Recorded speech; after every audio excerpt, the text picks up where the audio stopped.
You're listening to The Larry Kudlow Show. Welcome back, folks. Another very special guest, Breitbart's Milo Yiannopoulos. And I want him to talk about a couple things. We had supper in Cleveland when I first met him, and he's a very fascinating young man and journalist. Milo, thank you for doing this. We ran long with Senator Portman, so we're going to talk to you for a couple minutes now and then carry you over on the break for a couple more minutes to do it justice. First of all, you're like Peck's bad boy, although I'm not sure I understand why. Twitter has now banned you. Twitter has banned you from coming on their website, which is quite remarkable. You are the guy that kind of pulled the plug on Facebook, where their editors were banning conservative commentary, the sort of hot topic conservative commentary. And as I say, now they've knocked you off Twitter. What's going on here, Milo? We all thought these big search engines and, social networks were fair and even and everybody could participate. Turns out it's not true. Hey, Larry. Thanks so much for having me. You bet. You remember in the 90s when people were getting banned from MTV, Madonna, and, some of these edgy pop artists whose videos were violating the accepted norms of some of the conservative gatekeepers of culture. And there was a little bit of pearl clutching, a little bit of nannying going on from, the social conservatives, the Christian right. Well, something of the same is happening today, except the people doing the pearl clutching are on the progressive left.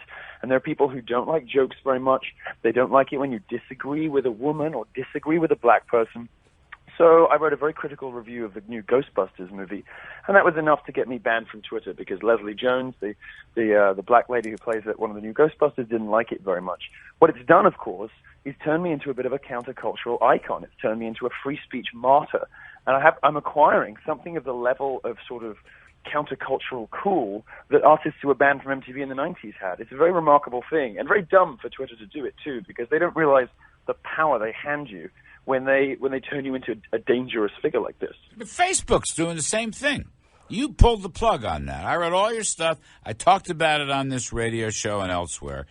We only have 30 seconds for this segment. These guys are not really free speech social media postings, are they? No, of course not. Both Facebook and Twitter are nakedly politically partisan. Facebook invited a lot of conservatives to go meet them recently for a sort of photo op. Glenn Beck was there, a few people from Fox.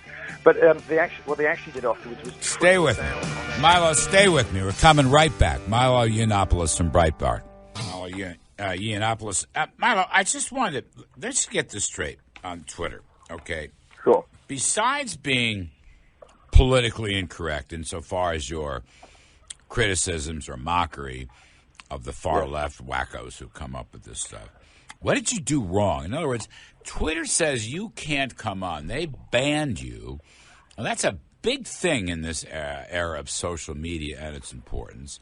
They banned you. They're taking away your free speech. I'm just trying to figure out, what exactly did you do wrong? Well, let me be clear. I'm not just politically incorrect. I'm very politically incorrect. I make jokes about everybody. Nobody is safe. I like to make jokes about people on the left, people on the right, men, women, blacks, whites, you name it. I make jokes about everybody. But the problem is that being politically incorrect toward one of the left's, protected victim classes is being characterized by the left as abuse and harassment, as these sort of, all these weird Orwellian phrases to describe the fact the left doesn't have a sense of humor and doesn't like jokes very much. So the answer to your question is I did nothing wrong.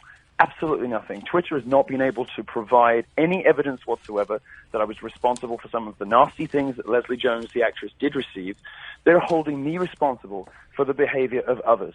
They don't hold Justin Bieber responsible when his fans cut themselves. They don't hold Beyonce responsible when her fans go after Taylor Swift with death threats and rape threats. But they've decided, because I'm a conservative and because they don't like me very much, to hold me responsible for what people do on the internet after I write a review of a movie. That's ridiculous. Can you sue them? I suppose I could. The exciting thing, the interesting bit of that would be, if there were shareholders around, and we all know Twitter shareholders, who used the service, believed that they were getting a fair deal, believed that if they, for instance, spent money with Twitter, that their ads would be treated fairly on the platform, and that they would be, in using the platform and in being investors, get a fair experience that treated conservatives fairly, I could see a suit being brought there. And of course, if you were a shareholder, you'd probably get discovery in court. I know. Twitter could be asked to provide all of the internal emails that went into the discussion that contributed to the decision to ban me. I don't think the company's going to want those public. Well, that's what I like about it. Look, we're all having supper tonight again. We got Steve Bannon coming up. I hope you're still coming up to Connecticut. And of course, I would love to. Let's put a little heat on Steve. I think he's your publisher or editor. He's got to get you into court and beat Twitter. I mean, it's a front page story. It's also a huge financial story. You know, Twitter's stock's been going south for a while. Can you imagine what will happen to the stocks if somebody files a lawsuit and gets discovery and says, right, I want copies of all the emails and all of the Slack messages and all of the other things between Twitter executives that have gone into the decisions about who to ban on this platform?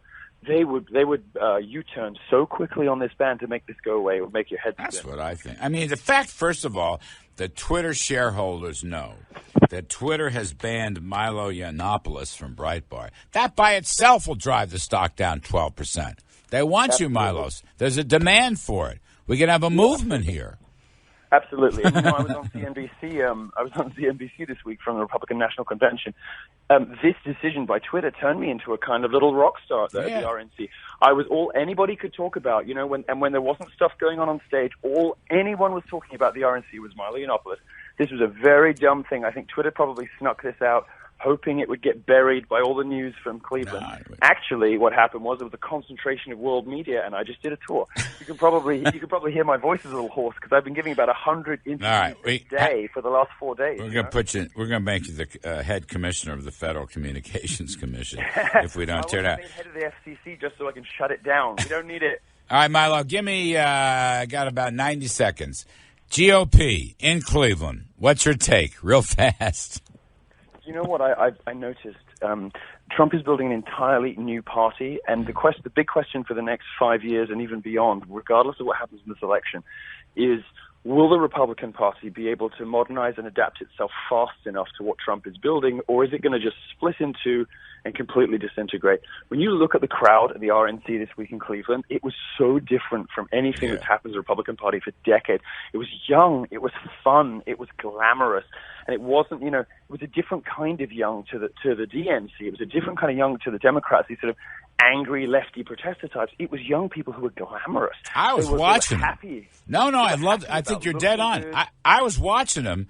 I was on the floor and watching the stuff. I was watching, people dancing with each other, men and women dancing with each other, women and women dancing with each other, men and men dancing with each other. I said, these are Republicans. Oh, my God. Isn't it amazing what Trump has managed to do? And, I don't want to make it all about the gay thing, but when Peter Thiel, the billionaire Silicon Valley investor, one of the founders of PayPal, went on stage and said, I'm proud to be gay, I'm proud to be a Republican, more importantly, I'm proud to be American. That echoed Trump's message, which is, reject the identitarian politics of the left and just be proud to be American and to believe in American values. And when Trump echoed him afterwards and then said how happy he was to see a room full of Republicans cheering for a gay guy, that was a huge cultural moment, an enormous cultural moment. And that's going to be so damaging and so awkward for the left for so long. It's good for the GOP. I took huge pleasure in that. And Donald Trump is responsible for that. And the good Republican for the Party GOP. needed it. Milo Yiannopoulos at Bright.